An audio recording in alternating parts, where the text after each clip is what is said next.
Hello everyone, నేను మా gang Prayagraj ట్రిప్కి అయితే వెళ్తున్నాము. హైదరాబాద్ నుండి ప్రయాగ్రాజ్కి 1180 కిలోమీటర్స్ ఉంది. 24 అవర్స్ జర్నీ టైం అయితే చూపిస్తుంది మ్యాప్స్లో. ఫ్రైడే నైట్ స్టార్ట్ అయ్యి సండే నైట్ వరకు అయితే చేరుకున్నాము. ప్రయాగ్రాజ్కి 25 కిలోమీటర్స్ ముందు నుండే ట్రాఫిక్ జామ్ అయితే ఉంది. మేము హైదరాబాద్ నుండి బైక్స్ మీద వచ్చామని చెప్పి పోలీసు వాళ్ళతో మాట్లాడి త్రివేణి సంగమం వరకు అయితే బైక్స్ మీద వెళ్ళాము. త్రివేణి సంగం పక్కనే బైక్స్ పార్క్ చేసుకుని నైట్ అంతా అక్కడ స్టే చేసి మండే ఎర్లీ మార్నింగ్ 4 o'clockకి త్రివేణి సంగంలో స్నానం అయితే చేశాము. ఇంత జనాల్లో నుండి ఎలాగోలో బయటపడి వారణాసికి అయితే స్టార్ట్ అయ్యాము. ఆఫ్టర్నూన్ వరకు అయితే వారణాసి చేరుకున్నాము. రూమ్లో రెస్ట్ తీసుకొని ఈవినింగ్ వరకు అయితే టెంపుల్కి స్టార్ట్ అయ్యాము.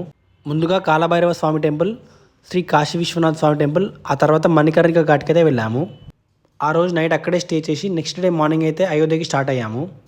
వారణాసి టు అయోధ్య 220 కిలోమీటర్స్ అయితే ఉంది. చాలామంది జనాలు ఉన్నా కూడా దర్శనం అయితే 2 అవర్స్లో అయిపోయింది మాది. ఈ టెంపుల్ ఇంకా కన్స్ట్రక్షన్లోనే ఉంది.